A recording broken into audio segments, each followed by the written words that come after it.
Yeah, the Big Blue was a huge event in my life. When we were shooting, before we shot, we spent about 2 months preparing Jean Reno, Luc Besson, and myself. And that's where Jean and I learned to freedive. And it was Luc Besson who had learned from what Jacques had done, that, you know, what we did for like a month and a half is in the morning we would take a weight from a Zodiac and start with 5 meters, and over time eventually worked all the way down to 35 meters. And in the afternoon we would go in a swimming pool and hold our breath. And that was basically our training. Jacques appeared during that time, and yeah, what was great about Jacques is that he was forever young, and he was always looking for a good time. And of course, he was there to help us with the diving and things like. His passion was evident, but he was not didactic about it. And yeah, what was the strangest thing is, you know, I was preparing for the role that I was doing for the Big Blue, and then when I met the real man, I realized I was playing something 360 or 180 degrees different. I think Luc Besson, his talent was to be able to communicate what Jacques Mayol had done and put it into a fabled context. And because if I would have played the real Jacques Mayol, I don't know if people would have been completely in love with me, because Jacques was a man who really was determined once he had found that passion. And I think that Thierry really shows this well with his film, is he was determined. There was you know, when you have a passion, I don't know many people who have passions like Jacques, and he took it all the way, and he left many people in his wake, but he kept on going. And you have to be a big ego to do that. And like many people, you know, I think of Actors? No, actors. No, because actors are whores, and you know, you can't really take an actor seriously. But a man who goes 100 meters down and who's spending time with the Dolphins, especially when that had never happened before, what Jacques had done, like Cousteau. I mean, these were guys who in the 60s and 70s were going into uncharted territories and making them accessible. And you know, you need a huge passion, a huge ego.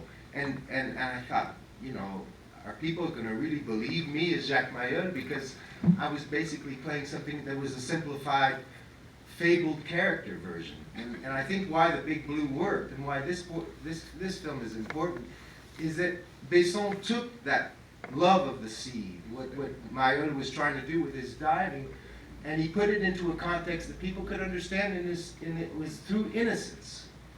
And so that was the quality, I think, that really made the Big Blue accessible. This film shows what the guy who actually did it lived through, and the sacrifices that he made. And you know, I mean, I love the Junji and the other Japanese gentlemen. They saw Jacques for who he was.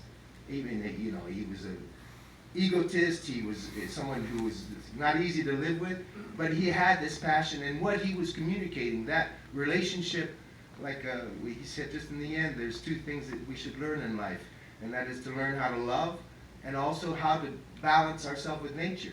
I mean, what bigger, you know, words of humanity, they're so important today. He knew about it already. And so I think it's important that a film like this exists, because there is the Big Blue, you know, it's cinema. It's something different. Here's a philosophy that really is so necessary for today, that each human being has access to that philosophy.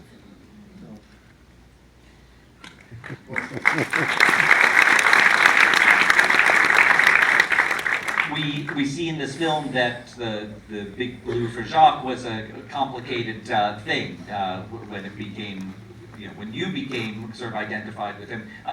Were you aware of that? First of all, I didn't live the success of the Big Blue. I was living in England at the time, and the film came out for 1 week. Time Out gave it horrible reviews saying that I was a nice piece of eye candy. And I was doing a play at that time with Vanessa Redgrave, Tennessee Williams play called Orpheus Descending.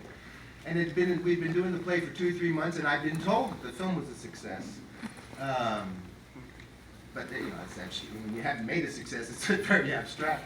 Anyhow, I remember we had the curtain calls towards the second month of this production, and of course all the actors who were in the play come out and they give their bow, and then Vanessa comes out, and does her prima donna thing, and people were throwing flowers, and she would pick up the flowers, and they were all for me.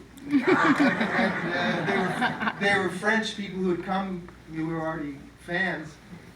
Wow, that's strange. And then I went to France, and I saw the effects of the film, but I had a distance from it, a healthy distance.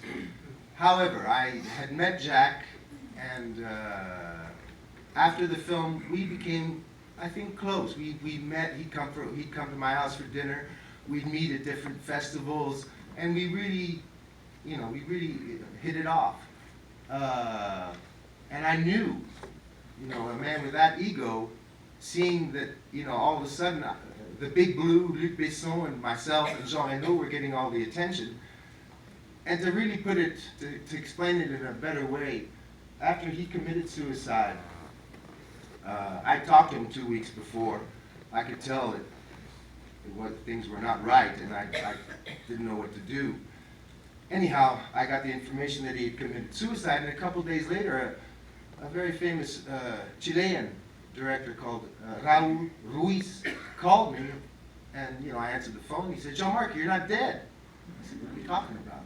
He said, "Your picture's on the cover of the Santiago Daily saying Jacques Mayol is dead."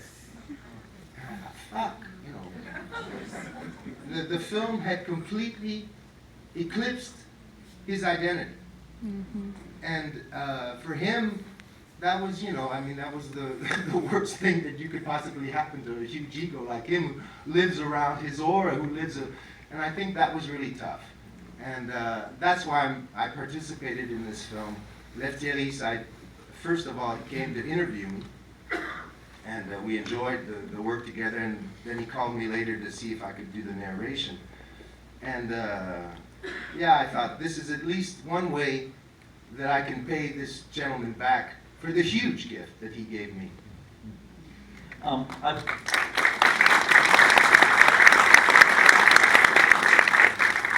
I wonder, through the making this film, or at least watching it, if there were things that you learned about Jacques that you didn't know before. No, I think Jacques gave me the gift of surface diving, of free diving. Something I didn't know about. I used to dive with the bottles and stuff like that, but it wasn't really a passion.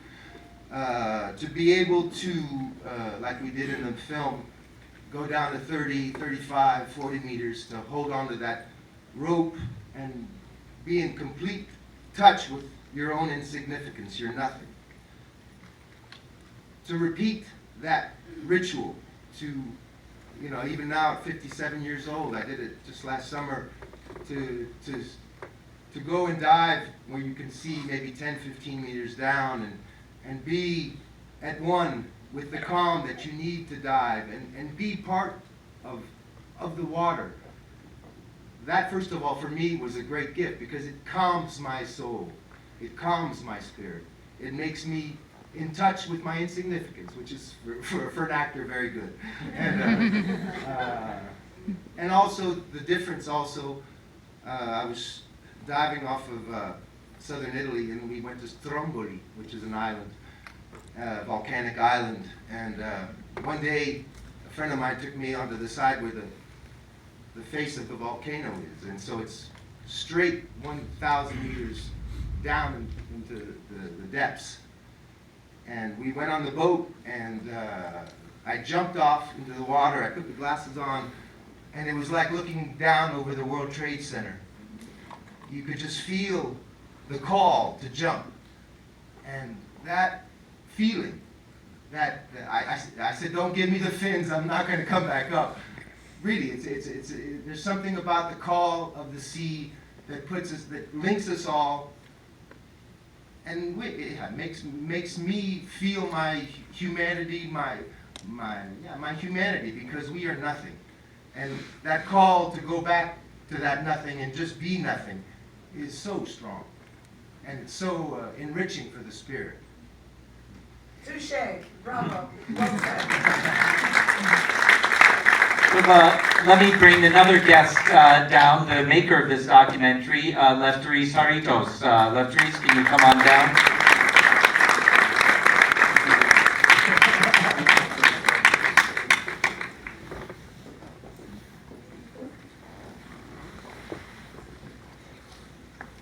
Hi, everyone.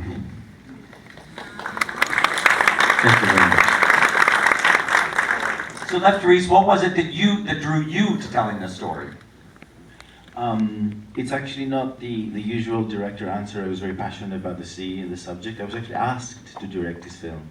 It was not my idea originally. It belongs to my producers in Greece, Anemon, and also to the very famous television channel Arte in France. So they had the idea and they asked me to direct. That doesn't mean anything, of course, because if you need to endure 3 years in the making of any film, you must find something to grasp. So I think there were two things there for me. Well, not only two, but two major ones. One was that was a bigger than life character, Jacques Mayol. So I started to read about him, and I think that his passion was immense. And filmmakers, we all love to make films about very passionate people.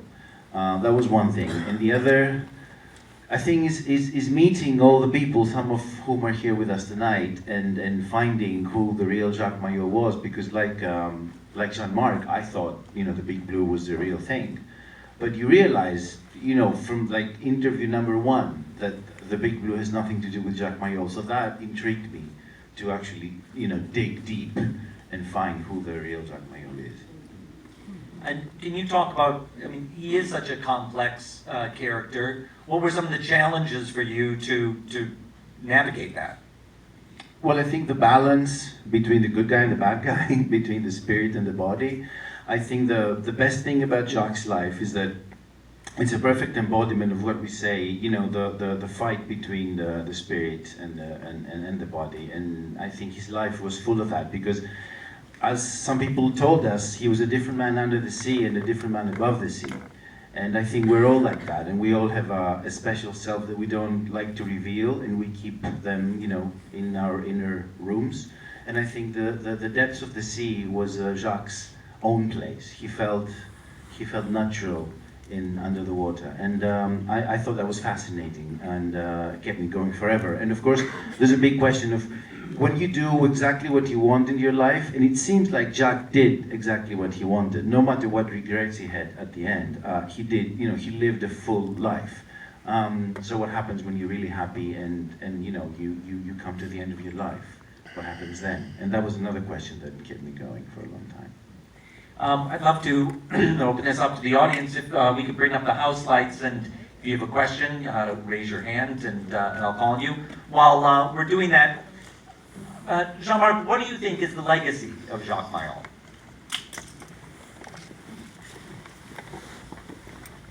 Like I think I said, what that Japanese gentleman said is that I think today we need people who have that vision in terms of the respect for nature, and also maybe to relearn what it means to be a human being. We all come from a society that's very patriarchal, that's very strong, that's very